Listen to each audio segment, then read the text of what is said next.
Yo, yo, yo. How we doing, everybody? What's up, Luxury? What's up, Josh? Karis, how you doing? Zach? So there was a good amount of you guys waiting. Excited to, super excited for tonight's show. We got Corey. Corey Gannon doing about 4 million plus, all wholesale, all remote operation. We did an interview with him a while back. If you guys haven't checked that one out already, but super cool operation. So we're going to be focusing more on like wholesale questions. So you guys can kind of fire away with that kind of stuff. But Corey actually has a super cool offer coming up that we talked about a little bit. You want to kind of let them know a little bit about the wholesale challenge, Corey? Yeah, definitely. So, Warner, first of all, thanks so much for having me tonight. And so, for those of you that haven't heard about our challenge just yet, so that is something that we're going to be doing. It's going to take place July 10th to July 17th. It is called the Wholesale Challenge. And what it is it is a live 7-day training where we're going to go over how to start, scale, and manage a fully remote 7-figure wholesale business. So, I'm going to be pretty much breaking down exactly how I built my business. Each day is going to be focused on one of the pillars of wholesale. And we're just going to delve into, like I said, the strategies and the frameworks that you can use to grow and scale fully remote. Because at the end of the day, I don't want to be tied to a warehouse. I want to have employees running the majority of my operation. And so that's exactly what I'm going to be teaching. So if you are interested, you can head to wholesalechallenge.com. And then I believe, Warner, is your code, is it FOP100? Yep. FOP100. You guys can check that out. So if you use that code, that'll get you $100 off the challenge. So be sure to use that to support Warner. Awesome. Yeah, I'm looking forward to it. I've picked up some gems from you, even in my wholesale journey. So I'm excited to see what you got in there. But nice. Yeah, let's get it rolling, guys. Feel free to drop your questions in the chat there. I might toss you some questions too that I know a lot of other people are asking about wholesale as well. If you guys are wanting to be a little quiet tonight, but yeah, well, I'm looking forward to it. How did you get into wholesale, Corey? So I got into it. Originally, I was doing online arbitrage, and then I actually stumbled upon a video from a lot, or some of you might be familiar with Watch Me Amazon, Larry Labarsky. He's an OG in the wholesale space, and so I actually stumbled upon one of his videos. This was probably late 2018, and in that video, he was talking about, well, he pretty much broke down the business model like in a Google Doc, and his whole thought process was with wholesale, it's like if you, let's say you spend $3,000 on inventory, and it's good, profitable inventory. Well, then it might come back as, say, 3,700. I'm just making these numbers up. And then you spend that 3,700 on inventory, it comes back as 4,800. And then he kind of like broke down the whole snowball effect of the business model right there in a Google Doc. And it just made perfect sense to me, right? It was very clear. I could see how it worked. I understood the concept because I'd been doing OA. So I saw how that translated into wholesale. And really beginning of 2019, we kind of just picked it up and ran with it. Just started cold calling suppliers, reaching out to brands, just doing all the stuff that you got to do up front to kind of build the business on the front end. That's awesome. Let's see. Remus said, what percentage of current listings are bundles? Seems a lot easier to dominate in wholesaling. Doing a lot of bundles? So we do quite a few bundles. I wouldn't say it's like the majority of our inventory. It's definitely not, but it is definitely some of our more profitable listings are bundles, either the 2-packs, the 3-packs, or so I consider those more of like a multi-pack. But bundles in the traditional sense where you're bundling complementary products like a shampoo and a conditioner, for example, those are also very good leads, very profitable because the UPC scanners don't pick those up. Yeah, that's the same with arbitrage. Like a lot of you guys watching this, like, skipping the tactical arbitrage, all that kind of stuff, digging into the weeds is where all the real money's at for sure. We literally canceled our subscription to the UPC scanner that we were using. Yeah, we canceled it about a month ago. And we really weren't even using it up to that point anyways, that much. So we haven't missed it. Yeah. I don't use mine a ton personally. I don't let my wholesale scanners use it at all. I think there's too much to be found. Yep, I agree. You're going to be using a prep center. How should you communicate that to suppliers, if at all? That's a great question. Yeah, so we only use prep centers, right? And so as far as how you convey that to a supplier, so you really don't even bring it up necessarily. It's just, hey, this is my shipping address. It's the prep center's address. And then if they want to look into it further, they'll see, okay, this is a commercial address. It has loading docks. It has, it's a big space. If anything, it lends you more credibility. And if they ever ask, like, hey, is this your warehouse? I just say, oh, no, we actually, we work with a 3PL. They handle all of our logistics for us. And I'd say it's very common in the industry. So that's never going to be something you get like shot down for. Yeah, for sure. I've never ran into too much. Like a lot of people using 3PLs. It's not really that different to ship to, some other warehouse. Just Same thing. not really Yep. different. Yeah. I currently do 35, 40K in Canada alone, all wholesale living in Canada. That's awesome, man.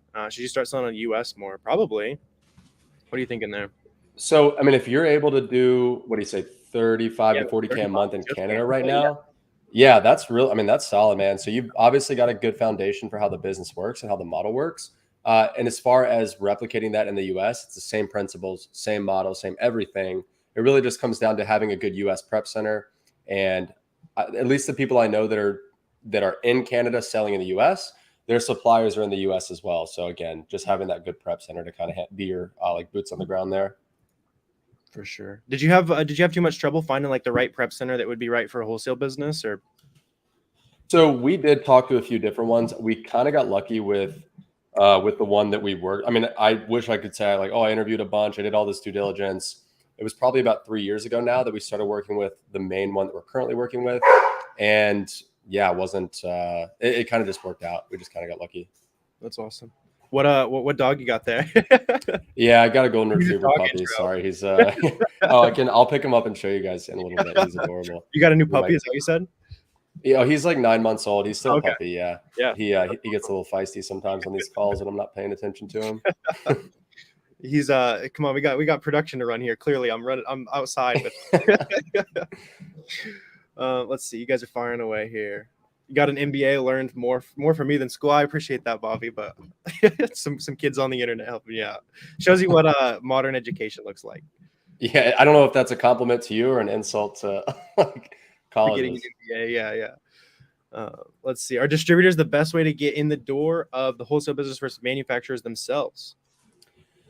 Good question. Honestly, it can go both ways. So we personally started going brand direct when I started, but that took a lot of volume, right? I was calling, I think, 20 to 30 new brands per day, in addition to the ones that I was following up with. When it comes to distributors, it might be a little easier to get the account open and to kind of get your foot in the door, but there's no guarantee that the pricing is going to work. As long as they carry brand name products, the potential is there, because at that point, it just comes down to pricing. So I always recommend people do both. I say set a goal for the number of new brands you want to reach out to per day, and then set a goal for the number of new distributors you want to reach out to per day. Hit both of those numbers every day for 30 days. And at the end of 30 days, you're going to have profitable accounts on both sides, but really whichever one you kind of have more traction with is the one I would double down on. Yeah. What's a good like achievable number in terms of like brands or distributors per day that they should be reaching out to? You see people have success with. Yeah. So when it comes to distributors, I would not be reaching out to 10 a day, right? In fact, I would do less than that, because with distributors, the focus is on quality.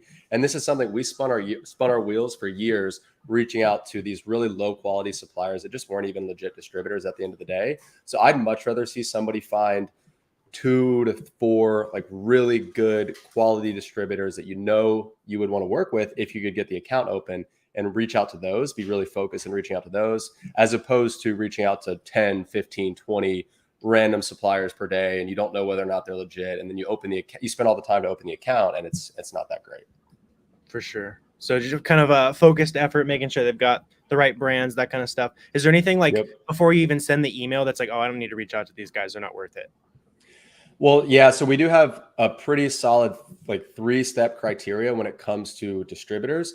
So for us to reach out to a distributor, they've got to carry brand name products that are already selling well on Amazon. So we can look at their website, see what the brands are carrying. And if like a lot of brands you recognize, right? If it's like Nestle or General Mills, like, you know that those brands sell. But if it's a more like niche supplier, sometimes you might need to search some of those brands on Amazon. But as long as they carry at least one or a couple of brands that are selling, that meets the first criteria. Second criteria, they've got to be primarily B2B. So most distributors, at least most legit distributors, are going to only be business to business. They don't sell to consumers. It's too small. You want suppliers that are only working with other businesses.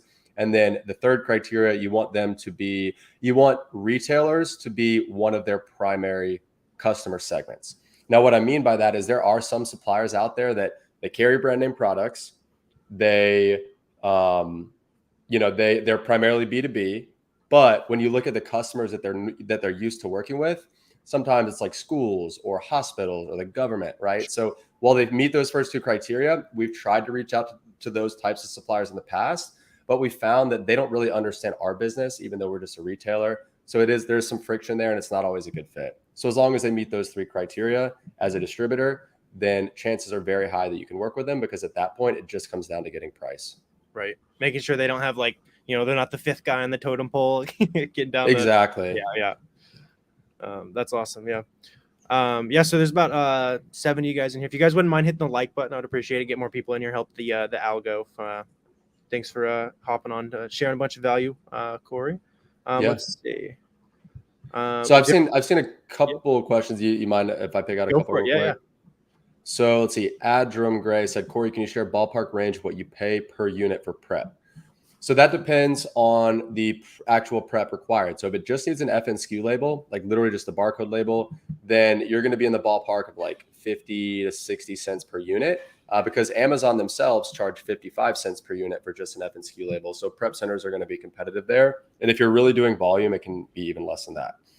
Now, if it's a multi-pack, if it's a bundle, if it needs bubble wrap, polybag, all this stuff, that's going to be additional charges. So, I mean, for example, if you needed like 6-pack of a glass bottle, bubble wrapped and bundled, that's going to be like they're not doing $3. That for 50 cents. Yeah. No, that's going to be like multiple dollars most likely. You really got to make sure you know your prep costs. Yeah. Something that is different from a lot of you guys doing OA to wholesale is a lot of times we're paying like $1 a unit prep, but if you're doing a wholesale, you're buying 4,000 units or something, a lot of times you can say, hey, prep center, we got 4,000 units of the exact same thing. Can we do 50 cents or 60 cents? And they'd be a lot more willing to play ball than 4,000 units of random things, 15 units at a time.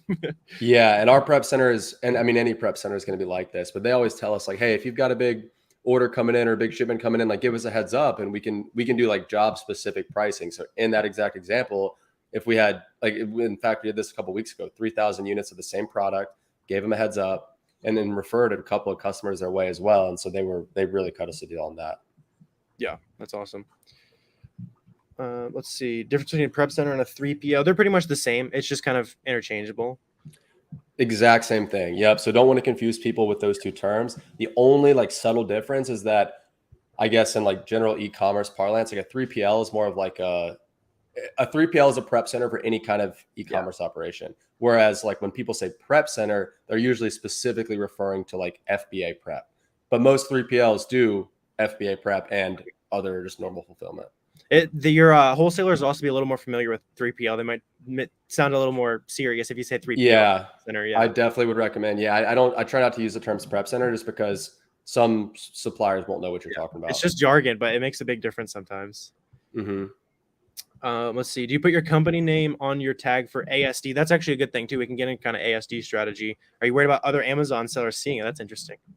So yeah, our company name is definitely on our name tag at trade shows. Now, our entity name is different from our storefront name. However, I mean, our storefront, I think everybody probably knows the name of our storefront. I'm not really worried about that. But yeah, you definitely want the suppliers that you're talking to have your company name. And as far as other sellers seeing it, I'm not worried about that. Yeah, for sure. Yeah, so ASD right around the corner. For those of you guys who are uninitiated, there's a big trade show in Vegas. I think I'll probably be there. You'll be there. Lots of other guys in the Amazon space will be there. Good way to meet distributors, all that kind of stuff. What is your strategy for those trade shows coming up? Yeah, so really there's some things that go into it up front. I mean, a lot of it is just, planning, especially when it comes to suppliers that you're currently working with that are going to be at the show. So for example, there's probably 2 to 3 suppliers that we work with pretty closely that are going to be at ASD. So we're going to make sure that in advance, we reach out to our reps, we schedule time to meet with them at ASD. 1, because they're going to be offering even deeper discounts at the show. And 2, because you really want to get in there, meet your reps face to face, have them introduce you to their boss. Like you want to meet as many people at those companies as possible because they're going to like you. They're going to want to work with you more. They're going to cut you better deals. So that's kind of what it takes in terms of preparation for existing suppliers. I used to preach the strategy of, go through the whole list, make a short list, make it might be 70, 80, 100 companies long of who you want to talk to.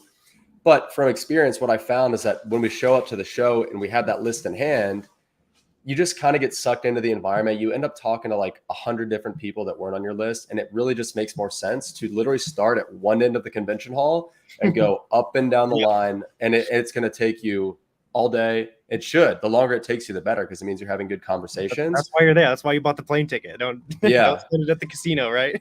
exactly. So yeah, it just comes down to like just be on the floor as much as possible, because those chance encounters that you're not planning on, that you didn't prepare for, are going to be the one. Like those were all of our best interactions there. That's awesome. Yeah, so about 15 minutes in now. Good amount of people now. A little bit. Do you want to maybe kind of fill us in a little bit more on what the wholesale challenge is going to come with? Now we've been talking about landed distributors, all that kind of stuff. Why should people hop in?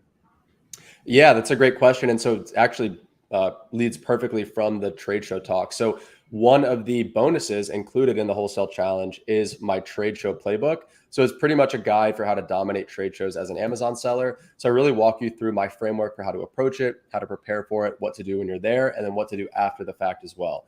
And I think what happens after the trade show is honestly the most critical portion. And nobody is really talking about that, because it's great to show up, meet a bunch of people, get information, but it comes down to the follow-up and setting a cadence for getting in front of those people after the fact. So that's just one of the bonuses that's included in the challenge. And I mean, we've included over $3,000 in bonuses. So when you sign up, you actually get access to those immediately. So you don't even have to wait until the challenge of July 10th. You can download those right away. And yeah, we've gotten really good feedback on the bonuses so far. And, there's other things as well, like my VA playbook. So a guide for how to find, hire, and manage a really good VA. Things like my KPI, some KPIs to track, SOPs that I use in my business, processes, operating procedures, that type of stuff. So yeah, lots of bonuses that you'll get even beforehand. Awesome. Yeah. Go ahead and check it out down below, guys. You get that code FOP100. Check it out. Excited to see all that good stuff. Let's see what other questions you guys are finding away with. So here. I think Gabriel had one question about the challenge. I just want to make sure I clarify. So Yep. He said, is it just a Q&A or a course? So I don't really see it as either. There's definitely a Q&A component. I wouldn't consider it a course, because it's a live training. So it's going to be July 10th to July 17th, and it's going to be from 6 to 8 p.m. Eastern every night. So it's going to be live training where I'm going to be essentially on a live like this with, the 300 people that sign up, sharing my screen, really walking you guys through the strategies. And then there's going to be a Q&A at the end of every session.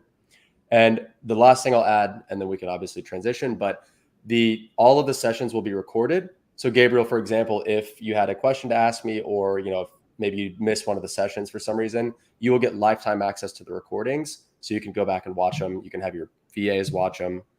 You'll always have those. That's awesome. Yeah. But, less than $500 after that code for 10 hours of content, a bunch of other downloadable stuff. Super worth it if you guys are ready to scale. Let's see here. So do you have to reach out to Amazon for reimbursements for returns damaged items? Yeah. How's that work in wholesale?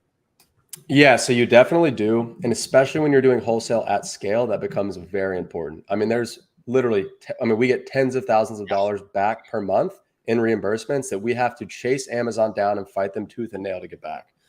And so some people have a dedicated team member that does this for them, and they track it all in-house. And I mean, when you're doing it at scale, that requires an entire full-time team member to do. Right.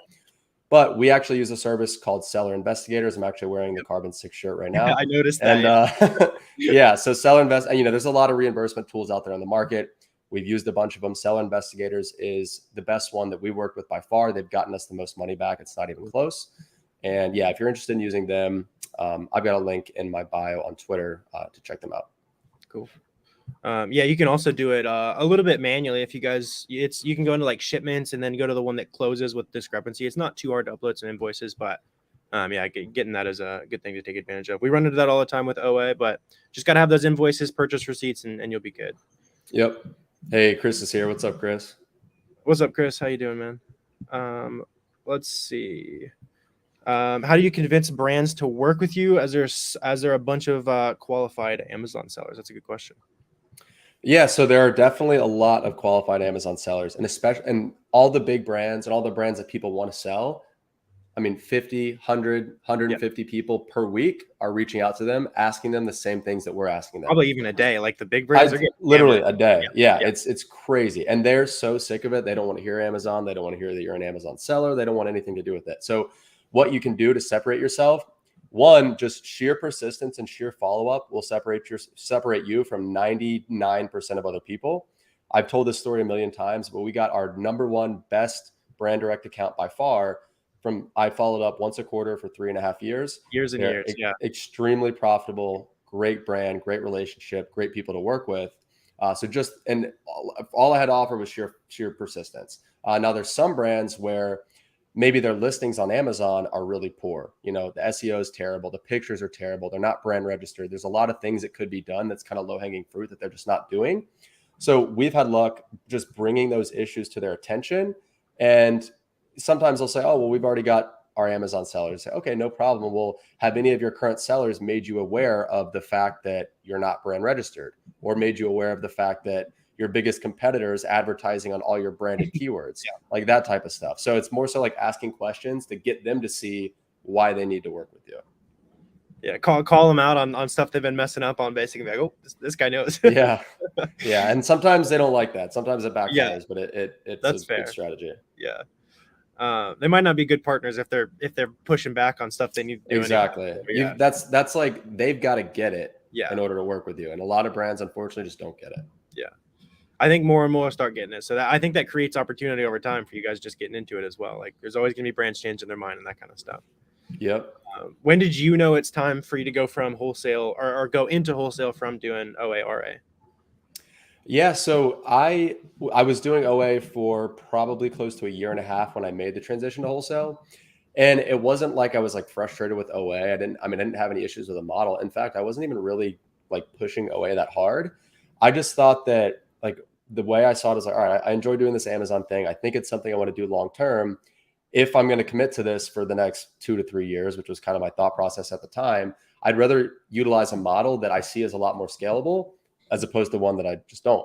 So there's no issues with OA. It's a fantastic model. There's people making literally millions of dollars doing it. I just think it's a lot more difficult to scale an OA business than it is to scale a wholesale business. And again, thinking long term is why I made that switch. Yeah, I mean, I'll even tell you guys, I'm preaching OA all day, but if you're doing 100 to 200K a month, you should start thinking about some wholesale. But before that, I think it's a lot easier to do OA. Let's see. And let me address this one. So Michael said, yo, Corey, just opened my first wholesale account with a brand. I got a list of the UPCs. What would be the best way to source through this list? Manually. So yes, Michael, definitely manually. It's going to be a pain. It's going to be tedious. Depending on how long the list is, it might take you 2 hours. It might take you 2 days. It might take you 2 weeks, depending on how big the brand is. But you can use a UPC scanner. It's not going to give you the results that manual sourcing will give you. For sure. Yeah, we just had 2 of our sourcers look through the same sheet for literally 1.5 weeks to find some real gems, and they were on there. But yeah. Let's see. Do all distributors you talk to usually want, or do they usually have a website? So yeah, most distributors that we talk to will have a website. Now they'll have some sort of website, but that doesn't mean they'll have their products on their website. Yeah. So like, in fact, our best distributor right now has a website. It looks like it was out of 2001. Hasn't been updated since like in 2 decades. Yeah, that's how they're legit. And so they've got they sent us, I think it was like a PDF with just a list of the brands that they carry, not even products. And it was just like the logos. It wasn't even like an alphabetical list. Yeah. So what we had to do is we had to go to them and say, okay, well, let's choose these 3 brands. Let's go on Amazon and let's find the best 3 products from these 3 brands. And we took those to the distributor and said, hey, can you give us a quote on these 3 products from these 3 brands? The quotes worked out, and it was kind of game on from there. So those will typically be your better suppliers. There's so many good questions, dude. There's you guys are rolling. There's a bunch of really good ones. Let's see. Is the challenge more for people looking to scale, or is it also going to address the basics for people that have no experience in wholesale? Both. So we really built it for sellers of all experience levels. We've got people signed up that have never sold on Amazon before in their lives. We've got people signed up that have been selling on Amazon for longer than me. So no matter where you are in your journey, there's going to be gems. There's going to be stuff you're going to pick up. And yeah, it's going to be very valuable regardless of skill level. For sure. Yeah. You guys can hop in down below, use my code, save some money. That'd be super worth it.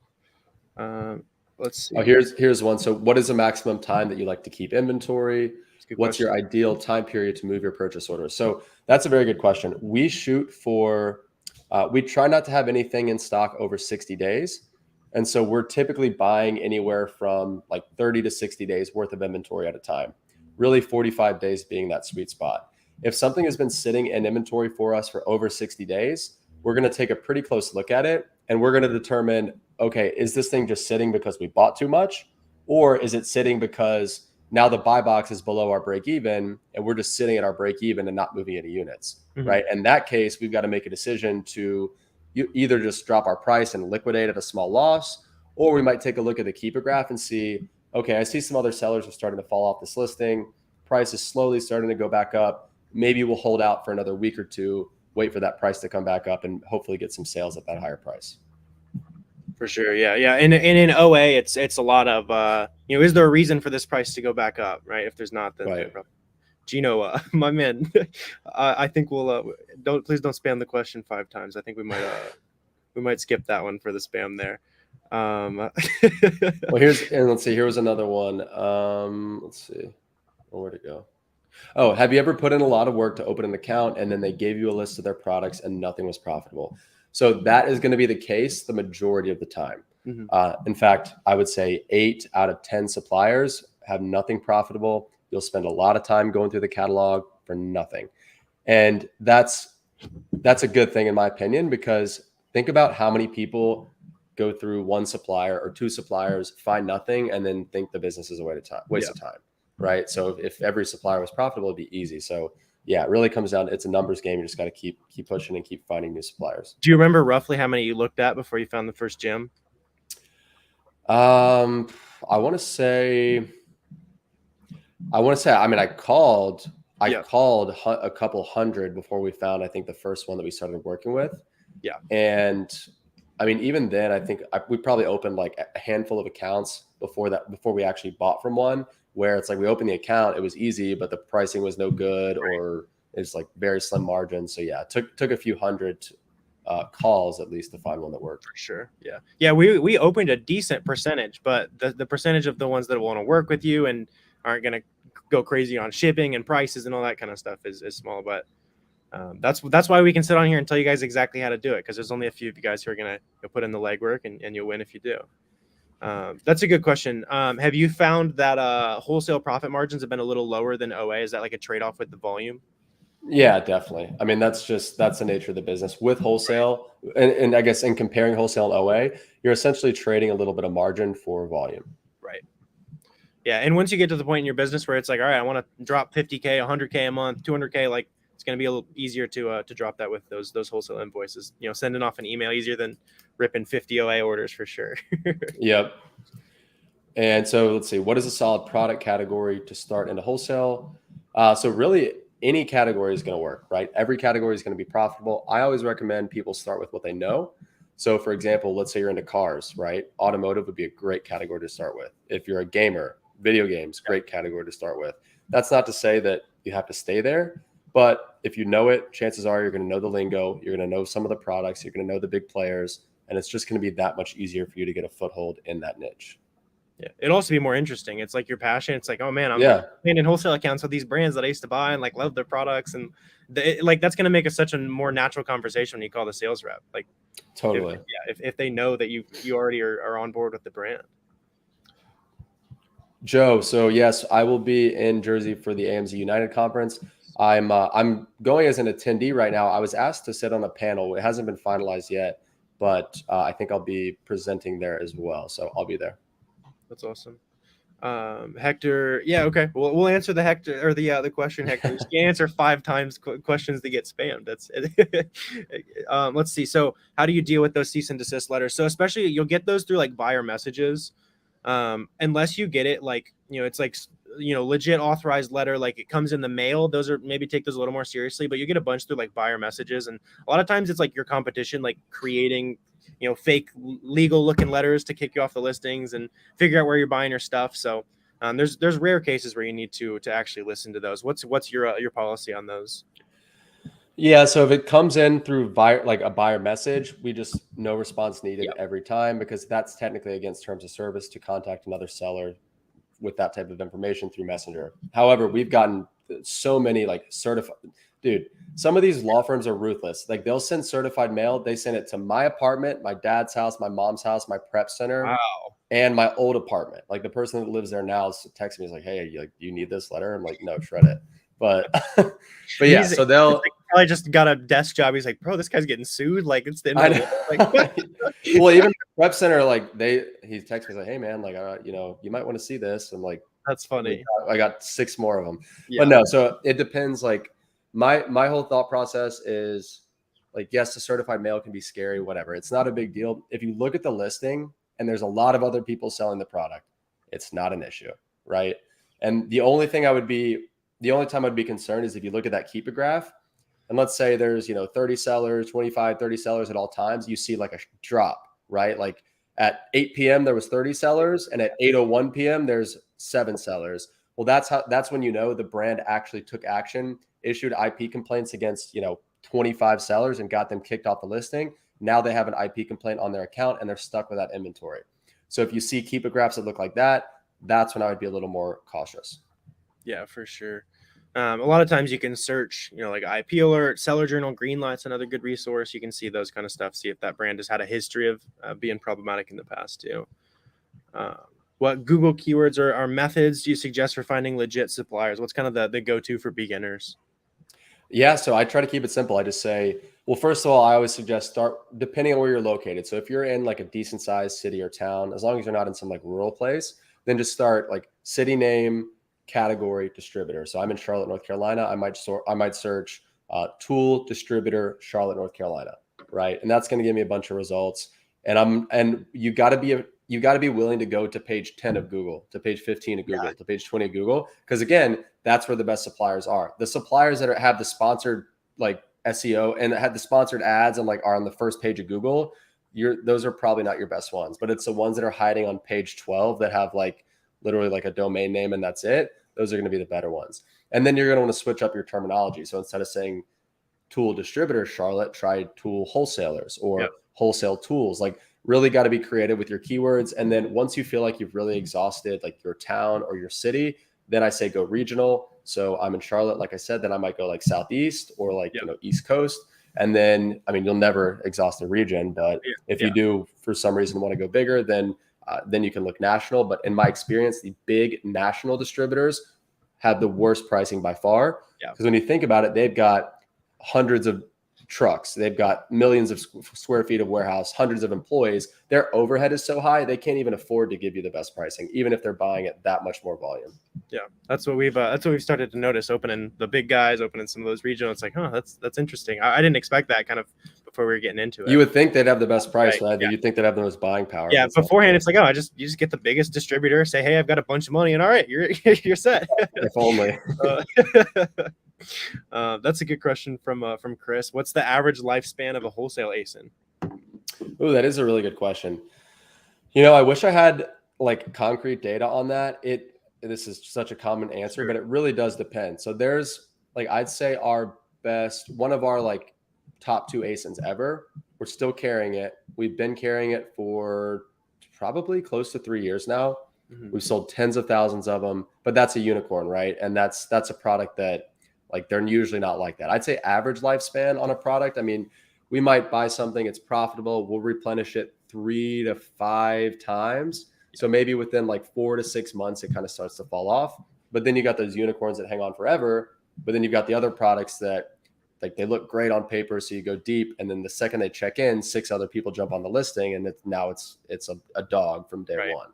I would say something similar. I was trying to figure where we'd be. I'd say about 6 months for us, because you've got those that you get one in, and actually we had one that we were selling for like over 3 years that I finally had to cut the cord on. That was unfortunate. It hurts. It never feels good. Yeah. Because at that point, it's like you're emotionally attached to it. Right. Like, I've been selling that ASIN since before I ever sold anything arbitrage, and I finally had to stop selling it. It felt bad. It sucks. And here, so Amanda had a question earlier. I don't know if it's been asked again, but I do want to address it. So she said, what are your thoughts on brand direct MAP policies and the likelihood that other resellers are or will violate MAP? Is it pretty common?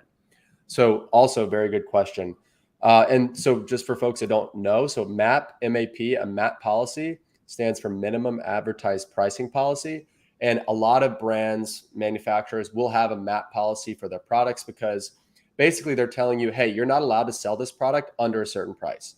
So for example, if the MAP price is $19.99, can't price below $19.99. And the reason for that is they are looking to protect their brick and mortar customers. So if they've got a brick and mortar customer that's a big customer of theirs, and somebody goes to buy that product from the brick and mortar, and the customer of the brick and mortar looks at their phone and says, oh, I can just get it for $5 cheaper on Amazon. Well, it hurts the brick and mortar. Then the brick and mortar complains to the brand, and then the brand has to go enforce MAP. So, but to answer the question, I think MAP policies are a great thing. I think every brand should have them. And many brands do. It's just a lot of times they either don't enforce it or they have such a poor handle on their distribution. MAP is being egregiously violated by 50 people, and they don't even know who any of them are because they don't know where they're getting the product. So the best brands have a strong MAP policy. They enforce it, and they're very strict about it. Those are the brands you want to work with. The ones that say, oh, our MAP is $29.99. You look at the Amazon listing and there's 33 people at like $17. I usually try to have that conversation with the brand and say, hey, we follow rules. We're going to price a MAP. But when you've got 20 people here blatantly disregarding your policy, I can't in good faith buy that product. So either you get your stuff together and then we can work together, or I'm just going to have to work with brands that have their act together. Like that's pretty much how you got to kind of put the ball in their court. Yeah. This is a rare case, but it's happened with a brand or two where they were, for some reason, they were fine with a coupon on the listing, so you could look at something like that. I was like, I don't get it. You guys have a MAP, but it doesn't make any sense. 20% Yeah. coupon. All right, I'll run the coupon. But are there any categories you recommend staying away from? That's interesting.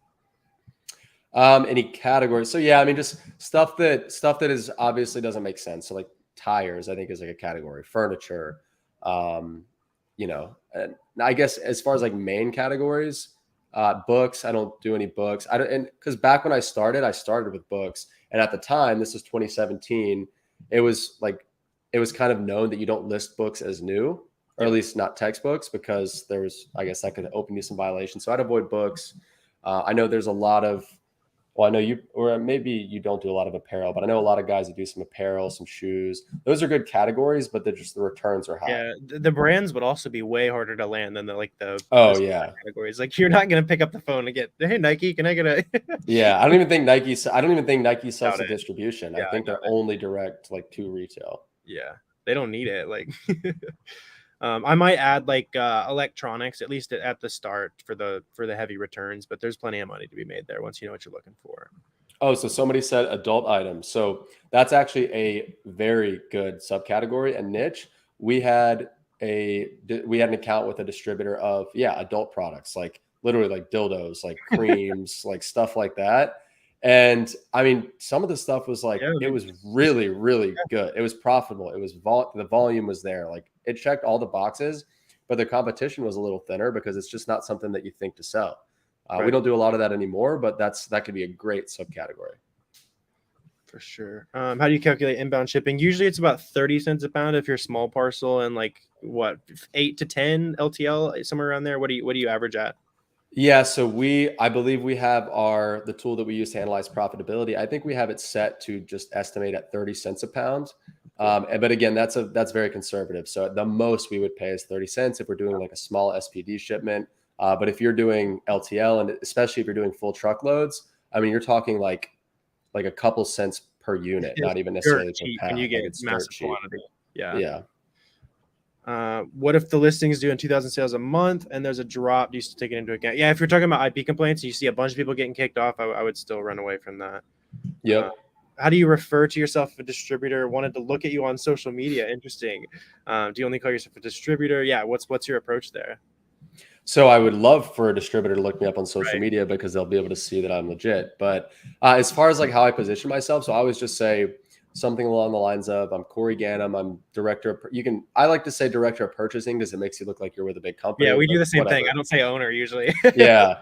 So hey, I'm Corey Ganem, director of purchasing for a large e-commerce retail and distribution business. We have multiple online sales channels, and we have a stable of retailers that we distribute to as well, which all of those are 100% true. We've got our website, which somehow I cannot figure this out. People keep buying from our website. Stop doing that. Whoever's doing that, stop people in the chat flooding well, it's not. It's dude, it's literally it's legit customers because they're sending us messages like, hey, do you have this part number in stock? Or And I'm like, how are you guys even finding us? Anyways, so we're selling on our website. And then It's obviously, almost unfortunate that you're not doing any FBM, because then you could warehouse with no Amazon fees. I know. I'm starting to think, I'm like, should we just like, I wonder should if we you could not be get ignoring this? Yeah, I wonder if you could get a 3PL to keep like a very slim stock on hand of the stuff you'd expect to sell or something like that. I mean, we could just drop literally all of our listings we copied from our existing suppliers. We could just drop ship from them, That's true. but it's just not worth it at the Yeah, the small the it scale would be it is so right now. small. Yeah, it's yeah. But I guess to touch on, just to finish that thought out, so we do say, oh, we have a network of retailers that we distribute to as well, which is 100% true. Because when you think about it, if you're on social media, if you're active in the FBA community on any of the socials, then chances are most of, if not all of your followers are going to be other Amazon sellers, AKA other retailers. And you're telling me that if you found a good deal that one of them wouldn't be willing to buy it, I guarantee you they would. So that's why I like to position ourselves as a multi-channel e-commerce retailer as well as a distributor. For sure. Thanks for a valuable info. You've done 20K sales this year. That's amazing, Hector. Good stuff, man. Nice. How do you vet a supplier to make sure their products are not subpar? That's interesting. So is in terms of like authenticity or quality? I've actually been running into that recently. Like, it's like, this price seems too good. Like, who is this distributor? Like, what are the checks you're doing to make sure that you're not getting fake stuff or something? Yeah. So first of all, I mean, just make sure that your supplier is legitimate. So not like they're not somebody on Telegram or, or like a random WhatsApp group. Now, that's not to say we do business over WhatsApp, but you just got to make sure that you vet them out, what their company is, look them up on Google Maps, see their facility, that type of stuff. If you're buying again, no, regardless of what you're buying, especially if it's an opening order, they should be willing to send you a picture of the merchandise. So if you just say, hey, first time working together, just want to verify a few things. Can you just send me a quick picture of the case pack? Yeah. Right. And they should have no problem with that. Other things too, if you're selling cosmetics, every type of cosmetic will have a batch code. And let me see, what is the website? Ooh, I don't think I have it anymore. Or I don't have it saved anymore, but it's something. It's going to kill me if I don't remember it. Batch code. It's basically like a batch code lookup. So you just choose your brand and you input the batch code, and it will tell you when it was manufactured and an expiration date, if any. I see I see Check Fresh, cosmetic calculator, yeah. They'll all be the same. Yeah. So using a tool like that to verify the batch code could definitely help you out in terms of cosmetics. Yeah, that's good to be on the lookout for. I'd never really checked batch codes and stuff like that before. Probably should be on the lookout for it.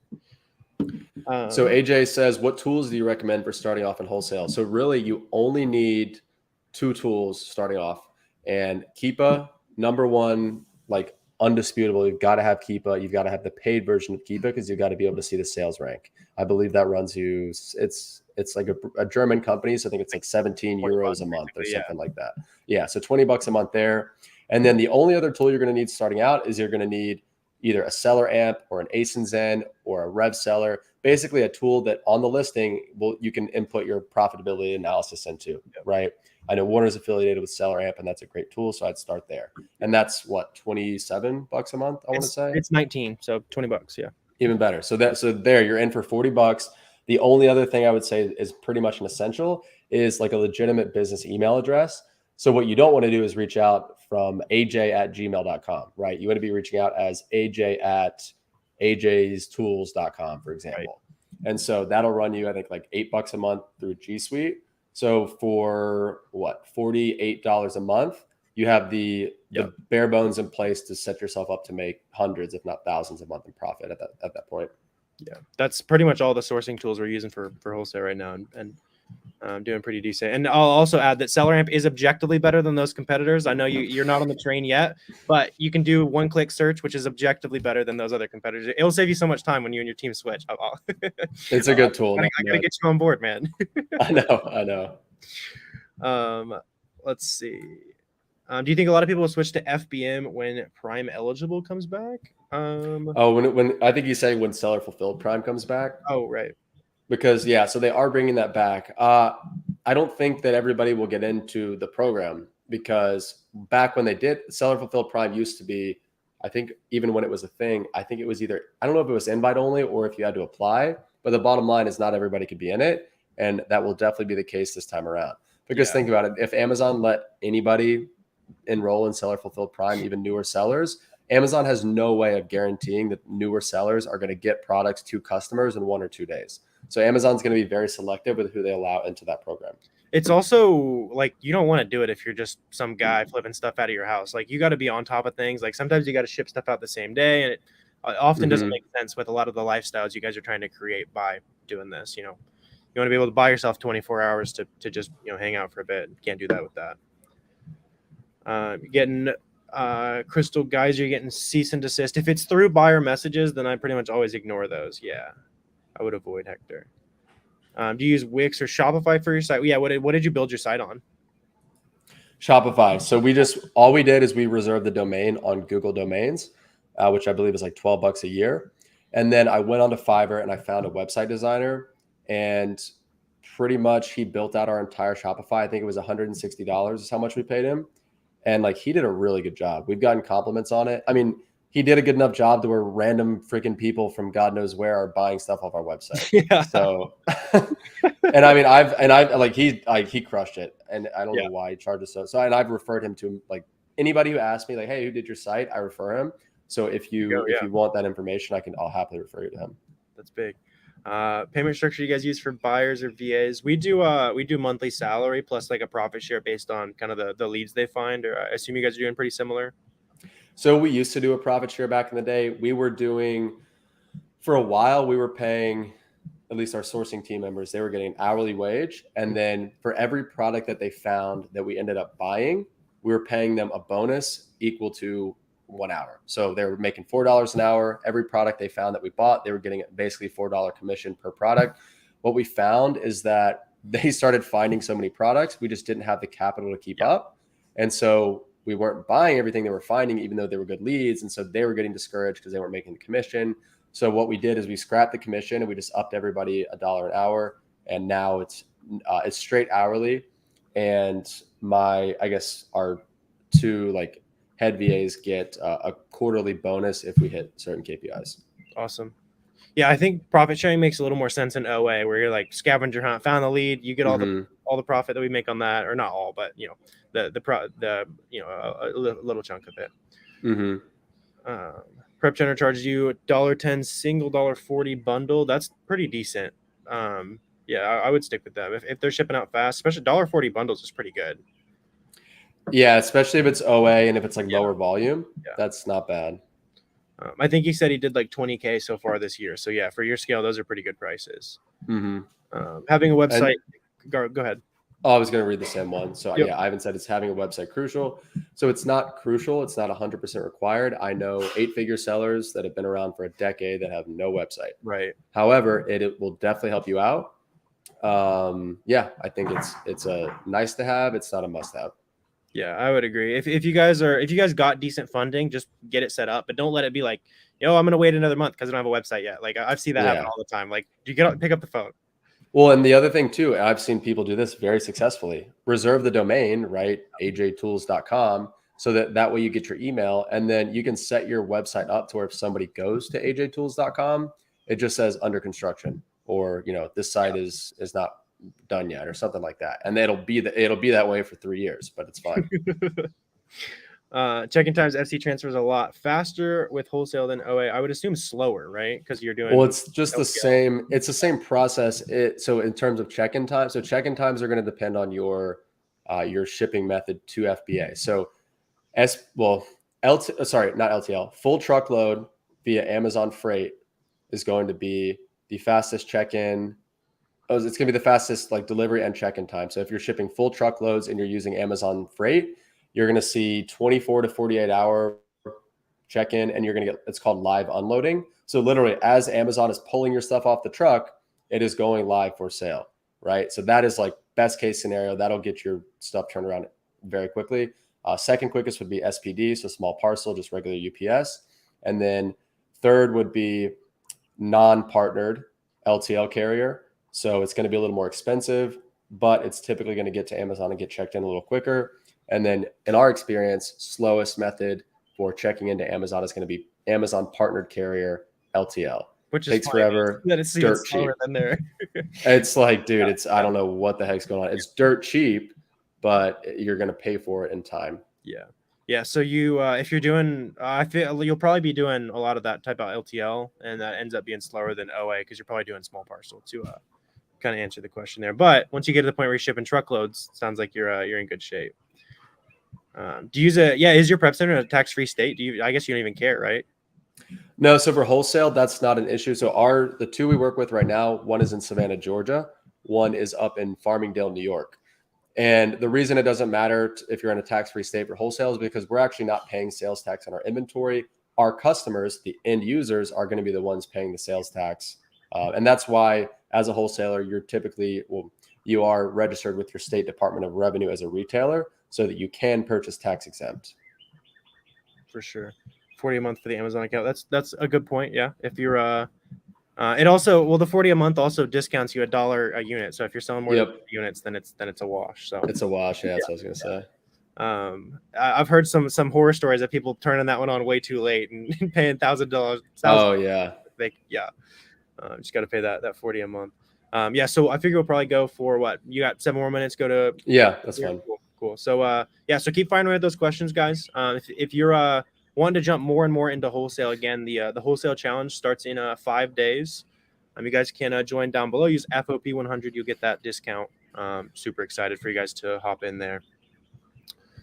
Let's see. I don't think we. Okay. And Mike, so a question I want to address. So Michael said he joined the wholesale challenge and he saw the video of Data Axle that Chris Grant posted in the group. So for those of you that don't know what I'm talking about, join the challenge and you'll see. But so Chris Grant put together, it was just a bonus video that shows you how to use a tool called Data Axle, which is basically a large data tool to very, very easily pull lists of hundreds, if not thousands, of distributors and wholesalers based on their, I think it's like the NAISC code. Basically, it's like a government code that classifies a business as a certain type.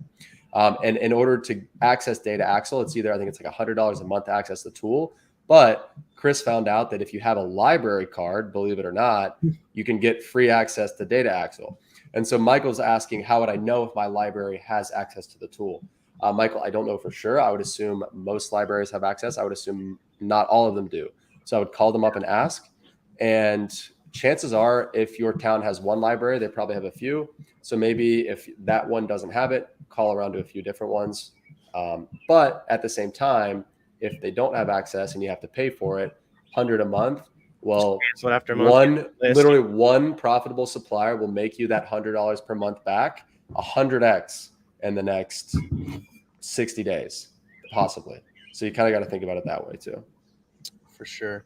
That's a good gem there. There's lots of stuff to be found with just literally searching like government codes and stuff like that. Like that's where you find some companies that don't want to be found very easily, and there's some good stuff there.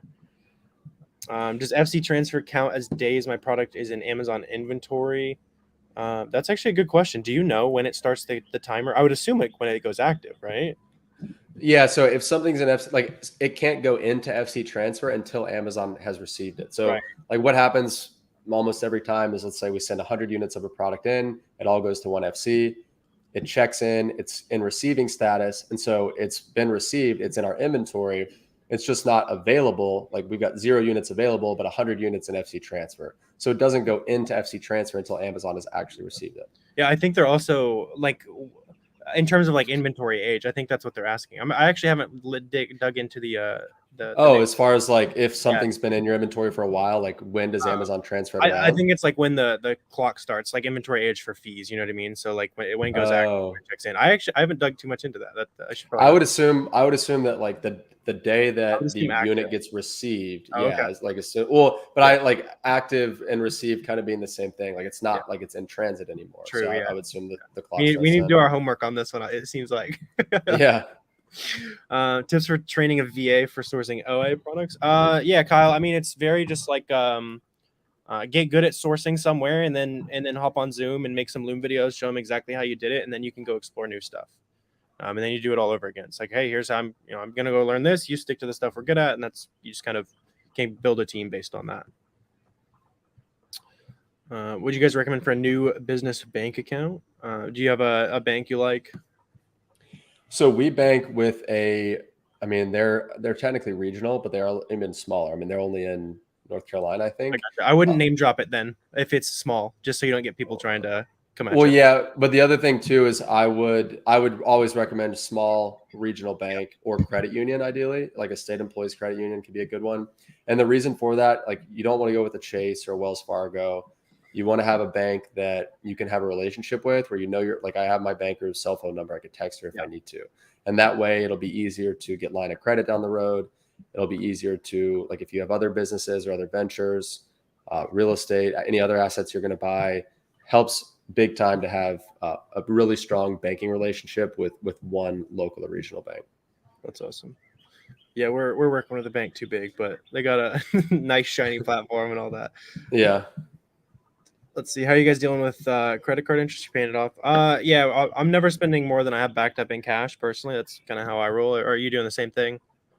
Yeah, absolutely. So we would never pay interest on a credit card. Absolutely not. Yeah. The only time we run up the credit card balance more than like the cash we have in the bank is as long as we have enough on our line of credit to cover it. Right. So we have a line of credit with that same bank, which again goes back to that long-term relationship there. So let's say we've pretty much committed all of our inventory cash for that period, but we have a really good opportunity come across the board. Then we can just pull from that credit line to pay off the credit card. Yes, we pay interest on the credit line, but that's what it's for. And then we just pay that down as we go. Yeah, it's like, ours is 8% as opposed to that's a good line of credit these 22. Days. Yeah, well, when we opened it, it was at I think like 4.25% in 2020. Damn, yeah. For like an inventory line, which is insane. And that's like free money for inventory. Yeah, well, they've since upped it to 8%. But they told us like we will not be raising it above 8%. So that's good. In fact, I need to go back and ask them to double it again. That's awesome. Yes, is the puppy on hand? Should we get a puppy reveal here in a minute or two? Yeah, I'm gonna get him. Hold on. This is the true wealth right here, is having the new puppy. Whoops. Yeah, so you guys also feel free to drop any last minute questions or anything like that you guys got. There he is, or she. Find out. That's not the puppy I was expecting. He's like, put me down. Look at his face, bro. Say hey. Is he teaching one of the modules in the wholesale challenge? He's not a teacher, but he will be in attendance. He'll be a student. There we go. Yeah. So I hope I can hire him out to make some sales calls for me after the challenge. Is that on the table? He's a killer on the phone. That's awesome. He said that's not a puppy. Believe it or not, he is. He's like 75 pounds. He's like 9 months. That's hilarious. I was expecting not no. A dog. Yeah, it's massive. That's awesome. Sweet. You want to pick one of these last questions here, and then we'll call it a day there. Yes. Let's see. Okay, so Brandon had a good question. So when you're adding products to your website, are you adding products that you have suppliers for, or just any branded products? So that is a good question. We are adding products that we have suppliers for. So basically what we did when we opened it, and I will give you guys our website, it's powertoolplus.com, so you can see the example. And so at that website, all of the product listings you see on powertoolplus.com, we pretty much copied those products directly from one of our main suppliers' catalogs. And the thought process there was, well, if we do get sales on our website, which we do, then we want to at least have the option to drop ship those products from our suppliers to those customers. Now, when the guy developed our site, he actually just put a bunch of not even brand, kind of like generic Alibaba products on there. And so we actually went in, removed those, and added branded products again to make it look legit. That's awesome. Sweet. New category for OA. Do like beauty or grocery. And yes, I will be at ASD, Hector. So let's do it. Sweet. Really appreciate you hopping on here, Corey. Want to once again just kind of signing out here. If they want to go join the wholesale challenge, what's kind of that bullet point list? What are they going to get? Yep. So it's going to be a 7-day live training on how to start, scale, and manage a fully remote 7-figure wholesale business. It's taught by me. It's going to be 2 hours a night, live sessions with a Q&A, taking place July 10th through the 17th. And if you use Warner's code to sign up, FOP100, you're going to get $100 off. lifetime access to the replays, over $3,000 worth of bonuses that you're going to get as soon as you sign up. You don't even have to wait until the challenge starts, plus a Facebook community. I'm answering questions in there. Chris Grant's in there answering questions, and we will be even after the challenge. So lots of fun stuff in store, and I'm really excited about it. Awesome. Yeah. Excited to see what you guys are working on. I'm sure it's going to be awesome. Go ahead and hop in there. I'll see you guys in the challenge. Thanks for hopping on the channel, Corey. If you guys want to go check out Corey, his YouTube's right there, Twitter, Instagram, all that good stuff's dropping tons of good content for you guys. Came in drop an hour of value for you. So appreciate you guys showing out to the stream. Thanks for hopping on, Corey. We'll see you guys next time. Yeah, thanks for having me, man. We'll talk soon.